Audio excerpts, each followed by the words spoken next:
കടലമ്മ കരഞ്ഞല്ലേ പെറ്റത്, കണ്ണീരെല്ലാം അവളല്ലേ കട്ടത്. കരയില്ല കടലല്ലേ കണ്ടത്, കടലിന്റെ മക്കളാ കടലിന്റെ. കടലമ്മ കരഞ്ഞല്ലേ പെറ്റത്, കണ്ണീരെല്ലാം അവളല്ലേ കട്ടത്.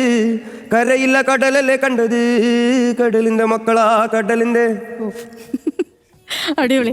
ഈ പാട്ടുകളൊക്കെ പലപ്പോഴും ആരെങ്കിലും ഒക്കെ അസ്വസ്ഥരാക്കുന്നു എന്ന് തോന്നിയിട്ടുണ്ട്. അതുകൊണ്ടാണ് ഇത്രയും ഈ വലിയ ആഴത്തിലുള്ള വരികളൊക്കെ എഴുതുന്നത്. അത് ഇന്റൻഷനലി ചെയ്യുന്നതല്ല.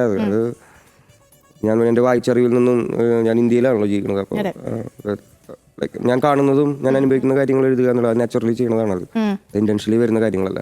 ഇപ്പം വേറെ ഇപ്പോൾ എനിക്ക് തോന്നുന്നു, ഇപ്പം ജെൻസി കിഡ്സ്, അതായത് ഇപ്പോഴത്തെ ജെൻസി ആൽഫ, ആ തലമുറയെ പൊതുവേ പറയപ്പെടുന്നത് ഇവരിപ്പം മറ്റു കാര്യങ്ങളൊന്നും, അവരൊരു പ്രത്യേക ഒരു ഫ്ലോയിൽ അങ്ങ് പോവുകയാണ്. അവർക്ക് മറ്റു കാര്യങ്ങളെക്കുറിച്ചൊന്നും അറിയില്ല, അവർക്ക് രാഷ്ട്രീയം അറിയില്ല, അവർ മറ്റു കാര്യങ്ങൾ സംസാരിക്കുന്നത്, അവർക്ക് ബന്ധങ്ങളുടെ മൂല്യം അറിയില്ല എന്നൊക്കെ പറയുന്ന ഒരു തലമുറ നമുക്കൊപ്പം ഉണ്ട്.